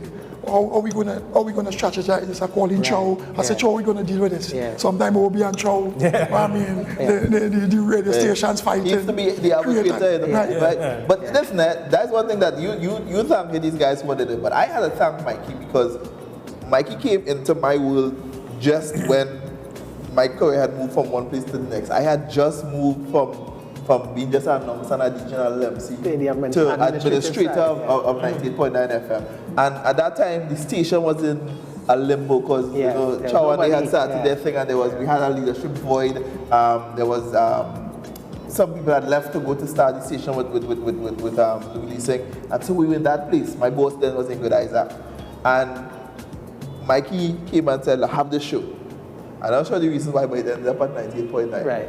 And it was like manna from heaven because I find, but it's not just that. It's not just getting the show, but having somebody like Mikey around to stay, because you're a young cat in the game, you know, get this authority and power, and you're not sure, you know, what to do with it. What to do with it. You know, there were a lot of times I was unsitting and fearful, and the confidence that he gave you, the validation he gave you, and the knowledge, because, see what you're talking, you know, we would sit down at long evenings and nights, and he would spew some wisdom on you there and put you in a certain frame of mind. And this did not happen on a one-show situation.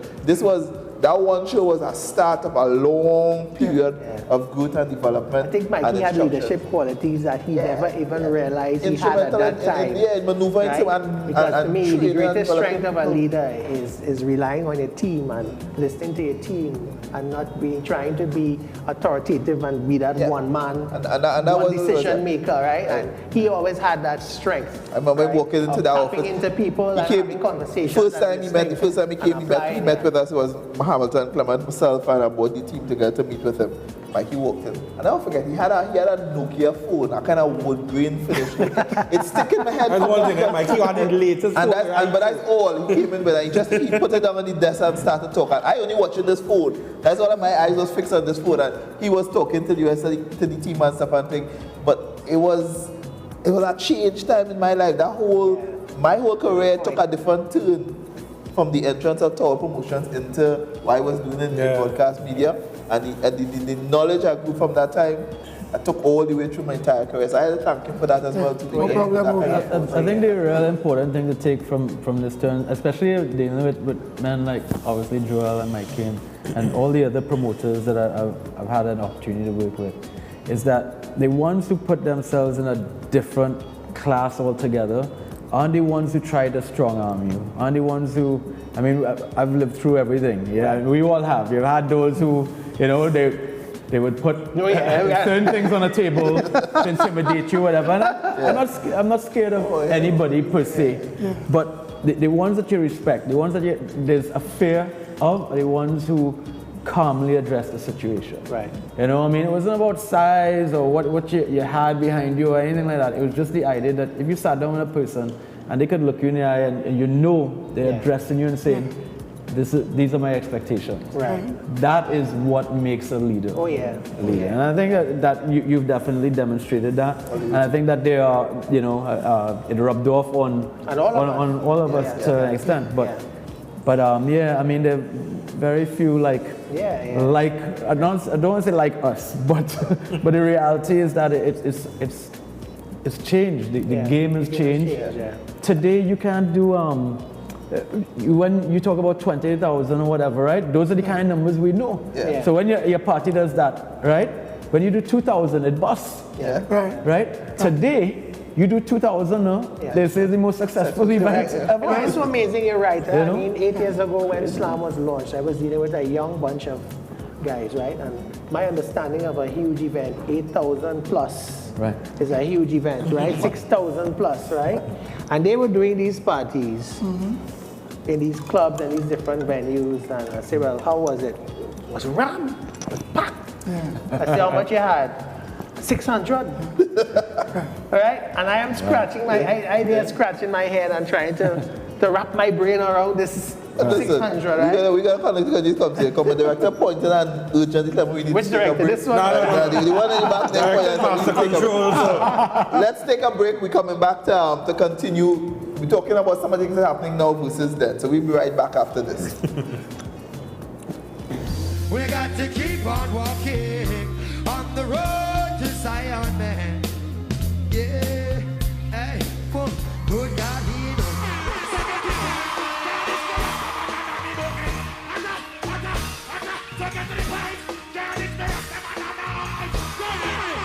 Oh la la la, it's the way that we rock when we do it that day. Oh la la la, it's the natural law that we do. What you say? Oh la la la la la. Bosses have a certain bravado that commands attention. People recognize you everywhere you go. Hey, can you take a picture? Doors simply open for you. The best part of being a boss? Eating like one. Grab a boss meal. 3 pieces of delicious chicken, 1 regular side, and a large drink for only $39.95. Need air conditioning? Then call Supreme Air Conditioning at 689-3087 or 365-1163, located at number 25 Councilman Circular, Barataria. We supply, install, service, and repair most if not all brand AC units, residential and commercial, starting at $2,500, 12,000 BTU. Already have AC units? Need reliable and professional service? Then call Supreme Air Conditioning at 689-3087 or 365-1163. We offer to you a service maintenance program starting at $250, 12,000 to 24,000 BTU. Supreme Air Conditioning is not only about competing prices. We do it right the first time. Every day, the clients at Glorious Bodies, Glorious Minds are experiencing the slimming benefits of the LipoSarge and LipoSlim protocols with measurable results. Don't you wish to join them? It is non-surgical and the safest way to be slim. Now hear from the acclaimed founder of LipoSarge, Charles Wiltsey. We know LipoSarge works as it derives itself from research that was published in a peer-reviewed magazine, research that I did in the late 1990s, indicating dimension loss and significant reduction in the look of cellulite on women. Liposuction is invasive and LipoSarge is not. LipoSarge is a great alternative to liposuction. At Glorious Bodies, Glorious Minds, you would be amazed at your new look from the very first treatment. Call us in Trin City at 640-8209. Now on O'Meara Road, upstairs Extra Foods. We dare you to look and feel your best. So you want a broadband service, but you need a lower price. You want to save the cash you need to make your lifestyle nice. Well, get the Green Dot Broadband, the plan that suits your needs, the lowest price solution on the shores of TNT. With broadband for just $129 per month, Green Dot gives you the high-speed internet service you want, plus the savings you really need. So sign up today and enjoy the best of both worlds. Call 224-GDOT or visit gd.tt today. Green Dot, improving and simplifying lives. It's Independence and back to school all in one at Passada Food King with unbelievable specials on so many items in store. Oasis water 330 ml, 4 packs for $100. Chubby 8 ounce assorted, 3 cases for $100. Coca-Cola 2 liter or classic cola 2 liter, 3 for $20. Swiss Econo Pack ketchup 2 for $10. Fresh Harvest peas and carrots 2 for $10. Fine Choice Calypso pack 3 packs for $25. Grace tuna 2 tins for $10. Swiss mac and cheese 206 grams, just $5.95. This is just a few of the price specials just in time for back to school at Passada Food King. All locations: Princestown, Point Fortin, Rio Claro, New Grand, and Mayaro. Passada Food King, Trinidad's most affordable supermarket, always treating and caring for you like family. Wait a second. You could share that hilarious joke about your son's new puberty mustache, shaming him in front of his girlfriend, and starting a new nickname that would haunt him for life. Whiskers. Or you could share the Kentucky Bucket. The new Kentucky Bucket is always good to share. Share 10 pieces of chicken and 6 regular sides for only $129. Always good to share. We got to keep on walking on the road to Zion, man. Yeah, hey, whoa, good God, he knows.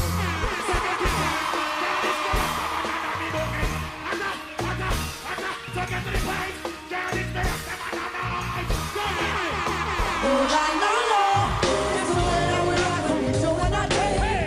Oh la la la, it's the natural law that we rock. What you say? Oh la la la la la la. I like man. So we're going with it, we're going with it. Do us. Put your bands and come here with a force, yeah. Blessings in my reap and in force, you know I'm good. Trinidad gonna rise and boast. Yeah, we give thanks that we need it the most. We have to give thanks that we really supposed to dance to. Go. Blessings all for my life and but thank God for the journey, the earnings are just for the plus, yeah. And gratitude is a must, yeah. Blessings fall by my right hand. So but that was the difference to take off every load. One time did sit down in a class on my board. Only said the road and me go on with the growth.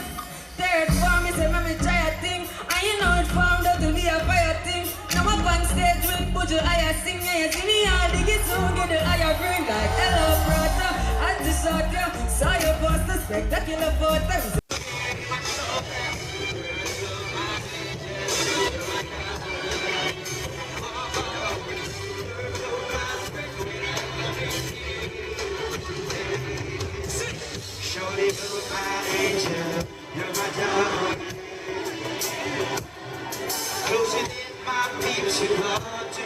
I can't hear you, Trinidad, louder. Sing.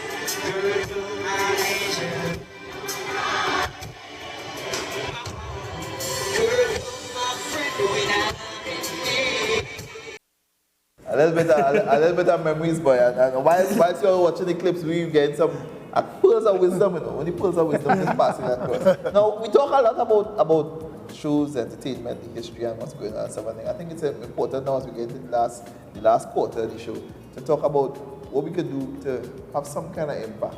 And I think that's where the off-camera conversation was about this. Because there's so much that needs to be changed now. We talk about then and now and what's wrong and what has gone off key and how we can get back on track. You know what I mean? Well, I mean, I think it was said so many times in the conversation that we were having here in this show that it has to start with, I think there must be leaders who could come together and create a system and then lead, you know, bring people into the system, teach them, and you have to be consistent, as I think Simon would have said, and Mikey. You have to be consistent. It calls for a macro plan. You know, it's not a micro plan, it's a macro plan that will be consistent over a period of years, so that then it starts to, the template starts to work on its own after a couple of years, well, maybe about 10 years. Somebody who is 10 years old should be into this system by the time they are 20. they're so embedded and they are bringing others forward with them. If you understand what I'm saying, you know, that sort of system, and I believe it must be a combination of all the things that surround the entertainment industry that allows the artist to flourish, you know, and that will be his support, his or her support also. So I'm saying that the template that we develop must be, there must be promoters involved, there must be media involved, there must be production producers involved also, and there must be people on the administrative side that can educate and teach the artist, because I honestly feel that at that point the artist should be learning just a bit of financial literacy, understanding the basics of money, so that when they're working with the manager, they have an understanding of what the manager is talking about. They could track their income and so on, because a lot of them get taken advantage of because of that. And there should be some education in terms of how the industry functions. And I know that Simon has done a lot of work in bringing in the expertise through his events, Decibel and others. I was going to, that's what I was going to next. To help to educate these young budding artists and musicians and so on and whatnot and so on. But again, Simon, just like myself and maybe others, we do not have the resources to be consistent. In other words, he will do it annually, but that is something that should be happening in a classroom every month.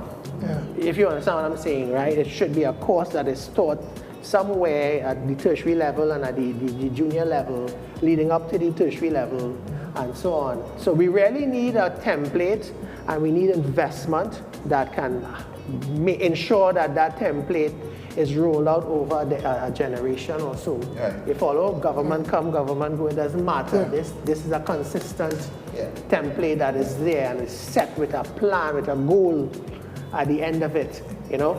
I think coming off of what Signal said, this is my personal opinion, I think a lot of the emphasis needs to fall on the artists themselves in terms of self-educating. And self-education of yourself in the industry. Yeah. Because with this new advent of the internet and YouTube and stuff, learn the business. This word show business.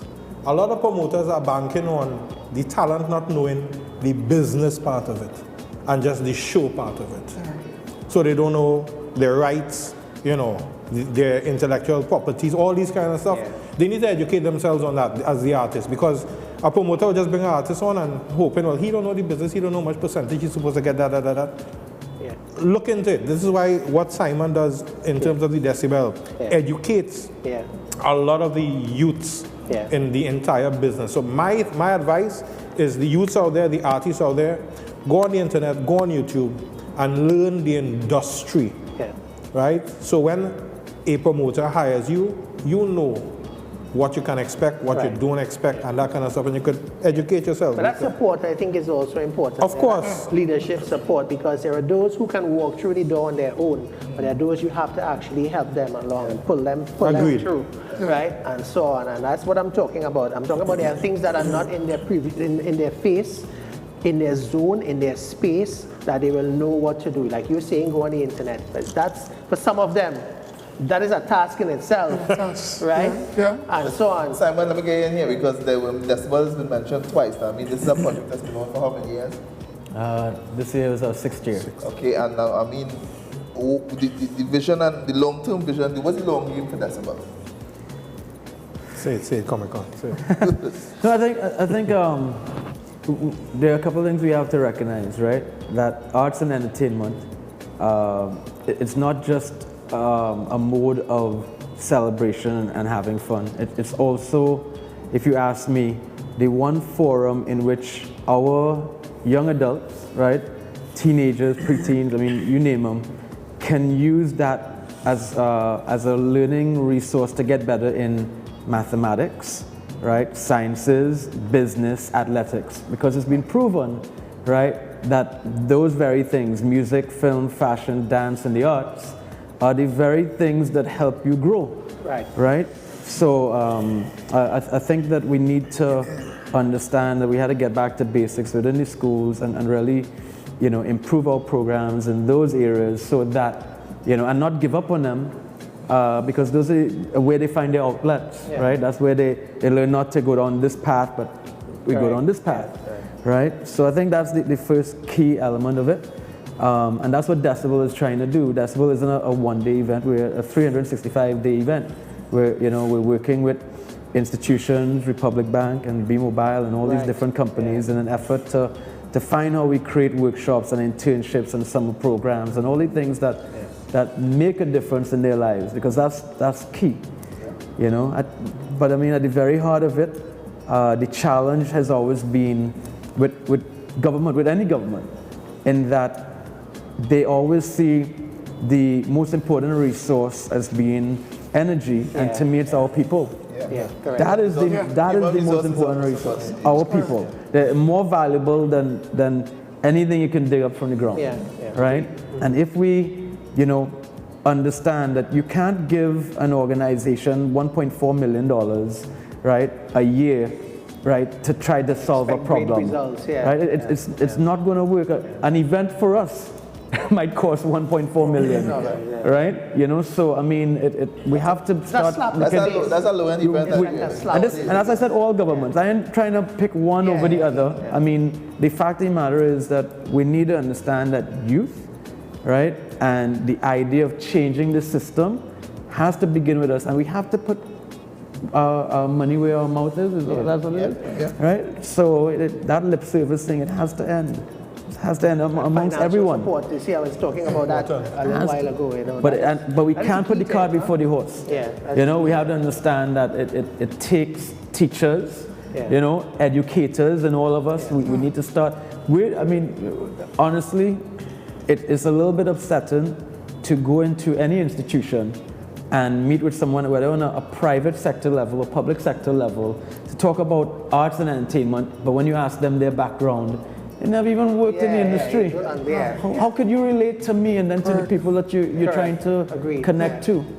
And you find a lot of square pegs and round holes like that all over the country. A lot of how our system currently operates is based on people who have no true sense or understanding of the soul of the thing. And there's no passion in it. There are those who just doing it for a dollar, for a rubber stamp, and they don't really understand, how to take things from A to Z. It's, like workers, teachers, people who are in positions to nurture, to give advice, to really move the thing forward. They're given the remit, but they don't know what to do with it. And that is a fight. I also think that there are a lot of people who know, but the unfortunate thing is that, again, there is no template, and there is no organization, and there is no financial support. If you had those three things, right, you can surely tap into the human resource, the people, right? They are out there. There are lots of them out here in this country. I mean, you just go to Carifesta, you'll see a bunch of them. Well, from all the Caribbean and so on. And I think that whole single economy for the Caribbean is so important too. And to me, it starts with music and sport, if you ask me. It's been happening for a long time with the West Indies cricket team.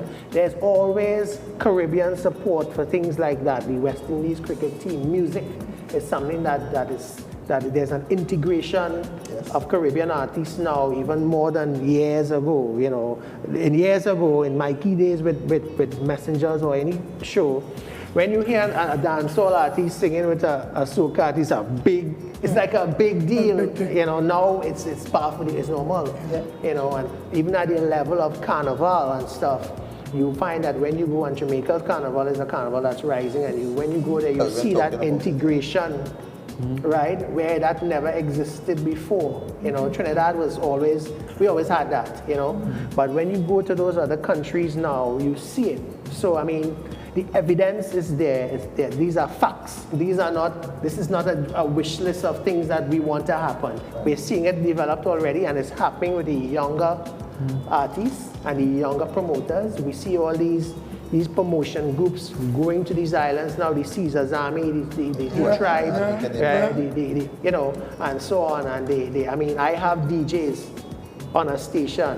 When Carnival, Grenada Carnival, I can't get one of them to work on the station. They're all out there. Jamaica Carnival, they're flying more than my days, right? And so on. So you're seeing a resurgence of that. So that means that there's a demand right, Caribbean-wide and maybe internationally to some extent, for what they do. Right. You follow? Yeah. And the question again is, how do we capitalize on it? And that's what we're discussing now, you know, because there must be consistency. Who is there after them? Who is going to continue that? You know? But the first step is, you can't build a solid foundation on quicksand. Yes. And that is something that you said, right? It's basically what we've been doing for many years, right? So that, you know, you that's why you do have an industry, but it's not a flourishing industry, right? Because we're not even getting the little things right. I mean, Carnival is a $1 billion industry. Right. I didn't say whatever they want. It's a $1 billion industry, right? But you can't get analytics between 2000 and this year as to how many people came in. What were the ethnicities? How was the breakup? What countries they came from, right? What was the age demo? You can't get those breakdowns for our carnival to this day. But I mean, so how can we even begin to create something bigger or better if we don't even understand the data? Agreed. There's no data. There's no data. No data. They won't give it to you if you ask for it. That's how it goes. All the facts come out here, so we learn through. Mikey, let me let you have the last word in here. We're a few minutes away from half of time. Well, I would say just what Simon said, we need data. Yeah. We need to see that moving forward. And I mean to say this could only happen by governments. Right? Because that financial part of the whole dynamics is something that what would push the culture to the next level. Because you can't do it without finance. Right? And we have a lot of young people out there that have the potential to come in and get it done properly. But plenty of them not even get any chance. Because when you hire them, you don't have the money to pay them. Correct. Right? Because I mean to say, all the infrastructure, we have to make sure that it's set properly from a country level. And not just from a layman level.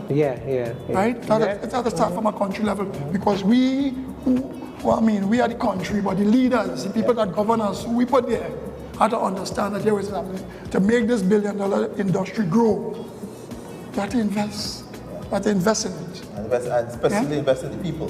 Well, it's the people that invest in, because it's the people, right, it's who have to make it grow. But if they don't invest in it, it cannot grow, because everybody has rent to pay, they want bills. True. And it works hand in hand. This is the only way we can get it done. Agreed. Right? I agree with in that. the right level. But at the end of the day too, the people now who are the youths and who is the people that drive in the industry have to understand too that they also have to represent. And they also have to understand it's not just about a salary. It's not just about making money. They have to also educate themselves, right? About the business, like what Wendell was saying. And as Simon said, right, the whole dynamics have to change. It's not a quick fix. Correct. Right? I agree. So we have to take everything into consideration, right, and put all the right formats in place to get everything shooting in the right direction. Right? It takes hard work. Very much right? so. Very hard. We work hard in our time, right? huh? Correct. And, people have to be loyal. Oh yeah, loyalty. Right, because loyalty is an expensive plate of food. That word loyalty. Right? Definitely. And I mean, I say I thankful for being here with you guys. Right, I feel motivated. Right? Boy, the comment of Messenger's tree. My assistance, right, to the culture, right, from my experience, I always willing to share it. Right? As a matter of fact, I always share it with youths. That's right. Right? Because I have a lot of youths coming to my door on a daily basis. Mike, could you help me with this? Mike, could you help me with that? And I always make sure and help them, but I also try to also tell them knowledge, share that knowledge. If I give you a fish, right, you have to learn to fish too. Right? So I don't want you to be coming back by me for a fish every day. Right? Because I educate them that here what is happening. If you could come out of property, if you want anything that it have there that you want to do, you could do it. Once you want to do it, you could do it. right? Because and don't be afraid of failure. Don't be afraid of failure. Failure is a part of success. Correct. That's right. Correct. Yes, sir. Correct. Failure is a part of success. And we've all lived that in our own little way at some point. Right? So that is my contribution, right? To take it to the next level. Well, I want to thank you, gentlemen. This has been one of those very special nights here on Synergy TV. The concept that we do every Thursday, Celebrating Concepts, yes, it's to trace the history of where we've been and what we've done, but it's also to give us a little eye-opener, to have opportunities to share and hear some of these stories, the experiences. Some people who walk the road, you know what I mean?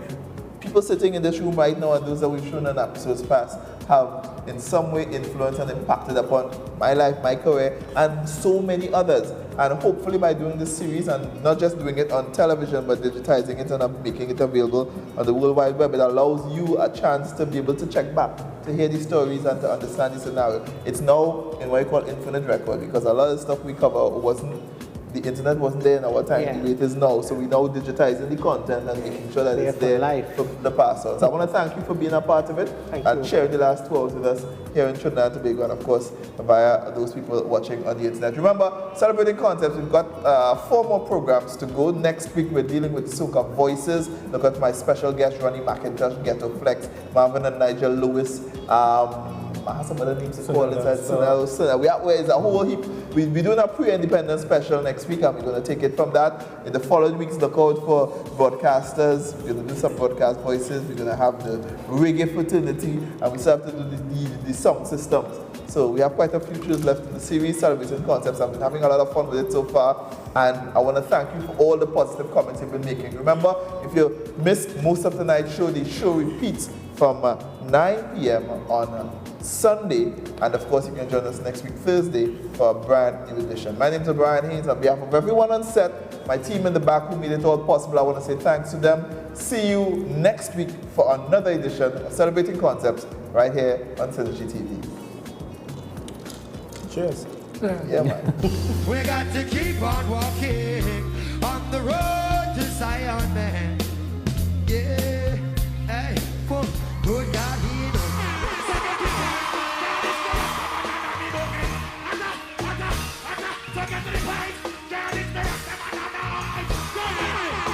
Oh,